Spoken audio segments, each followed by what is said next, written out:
जय हिंद दोस्तों, स्वागत है आप सभी का एक बार फिर से आपके अपने चैनल लेमाई एजुकेशन पे।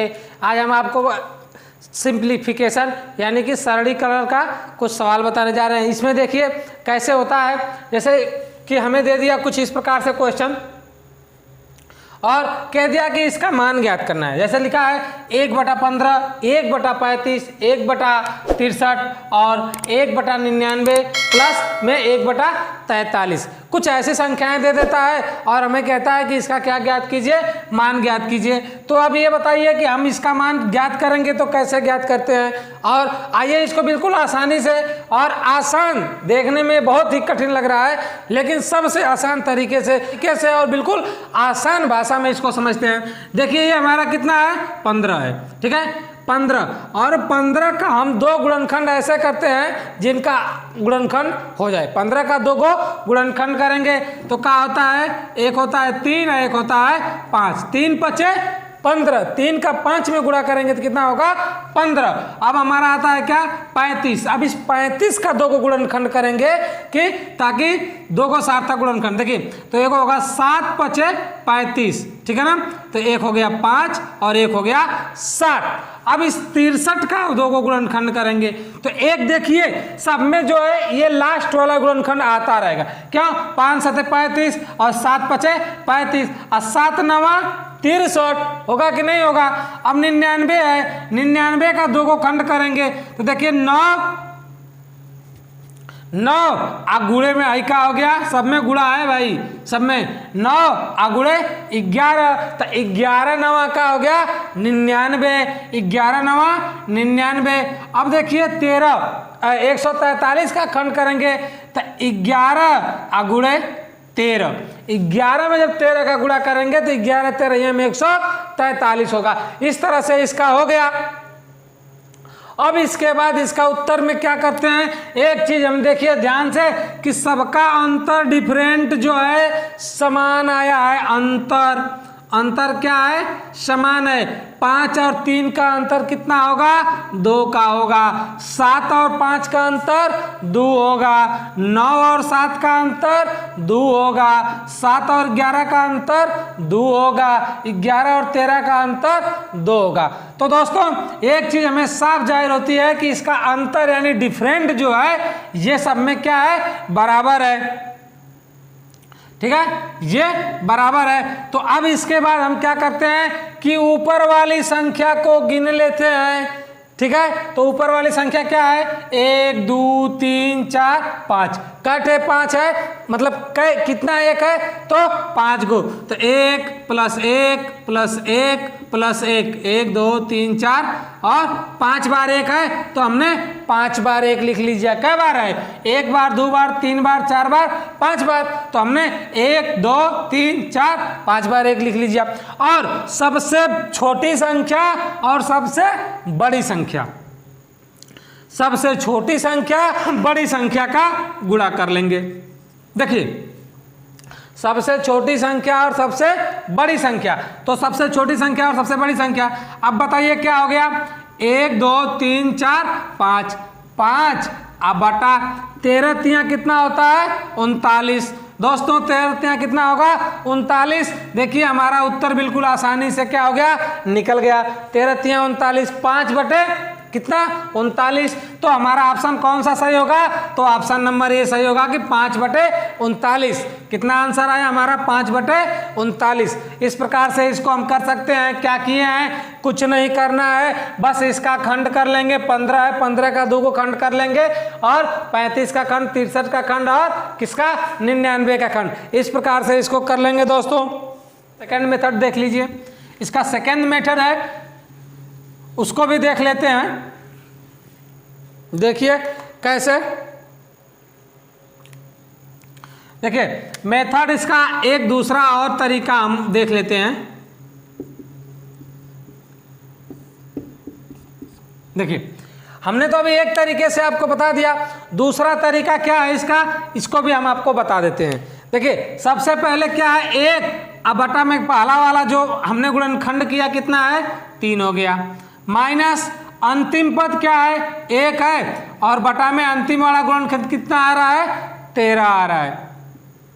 अब पूरे का बटा, देखिए इनका जो अंतर होता है उसको लिखेंगे। तो सबका अंतर कितना आया था, 2 2 2, सब में 2 का अंतर आया था, तो पूरे का बटा करके अंतर को 2 लिख दिए। क्यों? क्योंकि 2 का अंतर आ रहा था, डिफरेंट जो आ रहा है 2 का आ रहा था, उस डिफरेंट को हम लिख देंगे। अब देखिए क्या होगा, इसका इसमें गुणा कर दिए, इसका इसमें गुणा कर दिए, फिर इसका इसमें कर दीजिए। देखिए 13 एकम 13 माइनस 3 एकम 3, अब बटा 13 यहाँ कितना हो गया 39, अब बटे में 2। जब बटे का बटा में 2 होता है तो कुछ नहीं होता है, तो 1 लिखते हैं। अब ये उलट जाएगा, ये 13 में से 3 गया, कितना बच गया 10, अब बटे कितना हो गया 39, अब गुणे आई क्या हो गया 1/2, क्योंकि जब अंश हर बनेगा, हर अंश बनेगा तो उलट जाता है। अब देखिए 2 एकम 2, 2 पच्चे 10, तो क्या आ गया 5/10, 5/13 था, तो 5 क्या हो गया 39। देखिए दूसरे मेथड से भी दोस्तों आ गया। हमने क्या किया, पहला का बटा यानी 3 × 5 = 15 कर लिया, और लास्ट वाले को तोड़ लेंगे, पहले को तोड़ लेंगे, लास्ट वाले का तोड़ लेंगे, और पहले में सबसे छोटा वाले का पहले पद का बटा, ठीक, और दूसरा का माइनस करके दूसरे का बटा। अब पूरे का बटा जो है, जो इनका अंतर आ रहा है, कितने का अंतर आ रहा था 2 का अंतर आ रहा था, जो अंतर आ रहा है उस अंतर को लिख देंगे। इस प्रकार ये हो जाएगा। अब इसके आगे देखते हैं दूसरा सवाल, इसका गुणनखंड करते हैं। इसका गुणनखंड क्या होगा, 1 और गुणे 3, 3 एकम 3, 15 है तो 3 गुणे 5, 35 है तो 5 गुणे 7, 63 है तो 7 9 63, 99 है तो 9 गुणे 11, ये इसका खंड हुआ। और हमने अभी कहा था कि हम क्या करते हैं, सबसे पहले कि जितना 1 है उस 1 को क्या करते हैं, लिख लेते हैं। तो देखते हैं कितनी बार 1 है, 1 बार 2 बार 3 बार 4 बार 5 बार, तो 1 बार 2 बार 3 बार 4 बार और 5 बार। देखिए 1 2 3 4 5 बार 1 था, तो 5 बार 1 लिख लिए। बटा में सबसे पहला और सबसे अंतिम वाला, यानी सबसे छोटका वाला और सबसे बड़का वाला, सबसे छोटा और सबसे बड़े का क्या कर देंगे, गुणा कर देंगे। अब इसको क्या कीजिए, 1 2 3 4 5, अब 5, अब बटा क्या हो गया 11 एकम 11, ये 5/11 हमारा क्या आ गया दोस्तों, आंसर आ गया 5/11। बिल्कुल आसान है कि सबसे पहले पद को हमने लिख लिया और सबसे अंतिम वाले पद के गुणनखंड को लिख लिया, और उसके बाद जितनी बार 1 आया था ऊपर की जो संख्याएं हैं उनको जोड़ के लिख देंगे, ठीक। और रहा सवाल दूसरा मेथड हमारा जो इसी पे बिल्कुल है, उसको आप देख लेते हैं। कुछ नहीं है, दोनों मेथड आप समझ लीजिए केवल, और आसानी बिल्कुल आपको हो जाएगी। देखिए दूसरे मेथड में जो है हमारे में क्या कह रहा है कि पहले को लिख लेंगे, यानी 1/1 माइनस अंतिम वाले को लिख लेंगे 1/11, ठीक है, पूरे का बटा।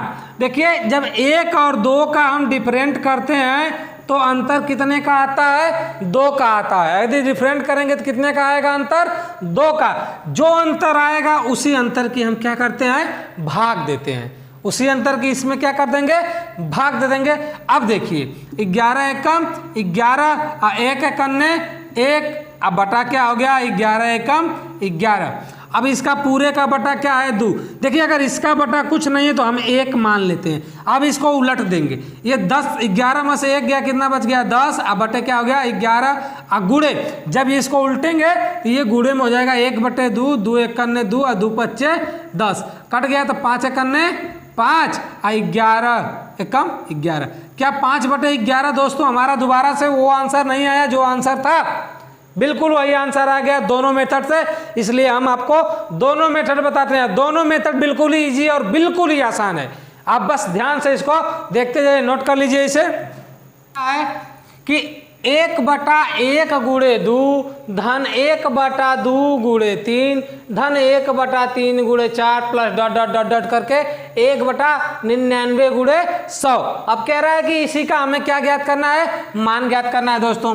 तो देखिए सबसे पहले हम क्या करते हैं, पहला पद और अंतिम पद, ठीक है, पहला पद और अंतिम पद लिखते हैं और उसके बाद से हम क्या करते हैं, देखिए सबसे पहले तो हम क्या करेंगे कि जितना एक है उतना लिखते हैं। तो एक कितना बार आएगा, देखिए 1 से लेकर 99 तक की जब संख्या का पूछा है तो कई बार 1 आएगा, 99 बार 1 आएगा। जब 99 बार 1 आएगा, 1 से लेकर 99 तक की संख्या में कितनी बार 1 आएगा, 99 बार आएगा। तो जब 99 बार 1 आएगा तो 99 बार 1 का योग भी होगा 99 होगा। और जब यह 99 होगा उसके बाद पहला पद और गुणे अंतिम पद। तो पहला पद हमारा क्या है 1 गुणे अंतिम पद हमारा क्या है 100, 1 और गुणे 100 बराबर हमारा क्या हो गया 99/100। ये हमारा क्या हो गया दोस्तों, उत्तर हो गया। देखिए जब ये 99 तक की संख्या को कहा है तो स्वाभाविक सी बात है, ये जो जितने भी 1 हैं इनको 99 बार जोड़ेंगे तो ये कितना आएगा 99 आएगा। उसके बाद पहला पद हमारा 1 है, देखिए यहाँ पे पहला गुणनखंड में 1 है और अंतिम में क्या कह रहा है कि 100 है। तो पहला पद गुणे अंतिम पद यानी 1 गुणे 100 बराबर हमारा कितना आ गया 99 आ गया दोस्तों। अब इसके बाद हम अपने अगले क्वेश्चन की तरफ चलते हैं। अगला क्वेश्चन है, देखिए दोस्तों अब हमारा अगला सवाल है कि 1/2, अगला क्वेश्चन जो हमारा है कि 1/2 धन 1/6 धन 1/12 धन 1/20 धन 1/30 42 1/56 और 1/72 1/99। अब इसका हम यदि 2 को खंड करते हैं, देखिए जैसे इसका 2 का खंड करेंगे तो 1 गुणे का होगा 2, 6 का करेंगे तो 2 गुणे का होगा 3, 12 का करेंगे तो 3 गुणे 4, ठीक है।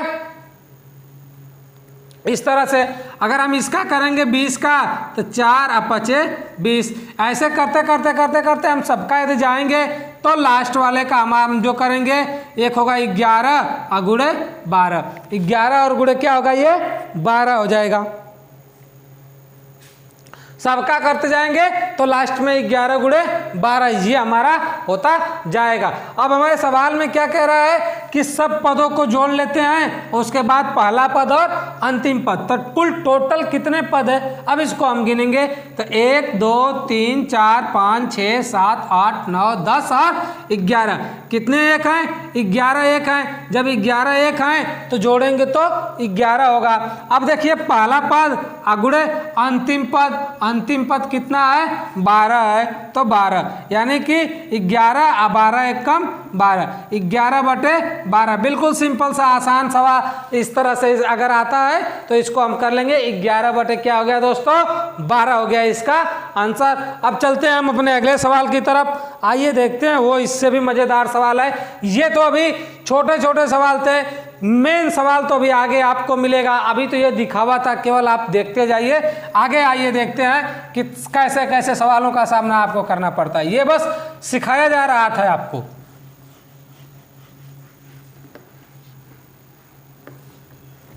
ठीक है दोस्तों, तो इस प्रकार इसको देखते हैं। ये क्या, अगर हमें इस तरह से सवाल मिल जाए कि 1/1 गुणे 2, ये दशमलव नहीं है गणित की भाषा। ये देखिए नीचे लगा, अगर दशमलव होता तो हम बीच में लगाते इसके, लेकिन ये 1 गुणे 2 लिखा है, 2 गुणे 3 लिखा है और 3 गुणे 4 लिखा गया है। ध्यान दीजिएगा दोस्तों, ये दशमलव नहीं है, इसको गणित की भाषा में क्या बोलते हैं गुणा भी बोलते हैं। अगर ये दशमलव होता तो यहाँ बीच में लगता, लेकिन ये दशमलव नहीं है, इसका मतलब 3 गुणे 4 है। तो इस तरह से है और कह रहा है कि इसको डॉट डॉट n 1/n कोष्टक में n+1 बार करना है। तो आइए देखिए कैसे करते हैं। हमने अभी बताया था आपको कि इसको सॉल्व करने के लिए, अब देखिए इसमें ऑप्शन में क्या दे दिया कि 1 से छोटा होगा या 1 से बड़ा होगा या 1/2 होगा या इनमें से कोई नहीं होगा। तो हमें कुछ तो पता नहीं कि इसका मान क्या होगा। तो आइए देखते हैं कैसे। ठीक है दोस्तों, तो इतना हो गया। अब इसके बाद हमने कहा था कि आपका जो भी ये आएगा गुणा वाला आता है तो सबसे पहले हम ऊपर में क्या लिखते हैं, बटे में पहला अंक लिख लेते हैं और उसके बाद क्या करते हैं, पहले पद को लिख लिए। ठीक है, तो 1 बटा पहला पद माइनस कितना है 1 बटा अंतिम पद n प्लस 1, अंतिम पद हमारा क्या है n प्लस 1 है। अब पूरे का बटा, जब इसका हम डिफरेंट करते हैं तो जितना आता है अंतर उस अंतर को लिखते हैं, तो पूरे का अंतर कितना आएगा 1 आ रहा है, हर जगह कितना आ रहा है 1 आ रहा है। अब इसका इसमें गुणा कर दीजिए तो क्या होगा n प्लस 1 माइनस 1, अब बटे ये क्या हो जाएगा n प्लस 1, अब पूरे का बटा क्या होगा 1 होगा। देखिए इस 1 से ये वाला 1 कट जाएगा तो अंश में क्या बचा है n और बटे में क्या बच गया n प्लस 1। ठीक है, अब ये बटा में कितना हूँ 1 रहे उसका कोई मतलब है या नहीं है, तो हमारा आंसर क्या आ गया n प्लस 1, अर्थात जो हमारा उत्तर होगा वो 1 से क्या होगा छोटा होगा। देखिए क्या होगा, अगर मान लीजिए कि n का मान हमारा 1 आ जाता तो यहाँ पे n प्लस 1 यानी 1 में 1 जोड़ देते तो क्या होता 2 हो जाता, तो हमारा जो n का मान आता कितना आएगा 1 से छोटा आएगा। 1 से क्या आएगा दोस्तों छोटा आएगा, तो हमारा पहला ऑप्शन क्या हो गया सही हो गया, 1 से छोटा आएगा। यदि आप चैनल पर नए आए हैं तो चैनल को लाइक करें, सब्सक्राइब करें और दोस्तों तक शेयर करें। यदि बेल आइकन का बटन न दबाएं तो बेल आइकन का बटन जरूर दबाएं ताकि जब भी हम नई वीडियो डालें आप तक आसानी से पहुंच सके। तब तक के अब मिलते हैं आपसे अगली वीडियो में, तब तक के लिए जय हिंद दोस्तों, वंदे मातरम।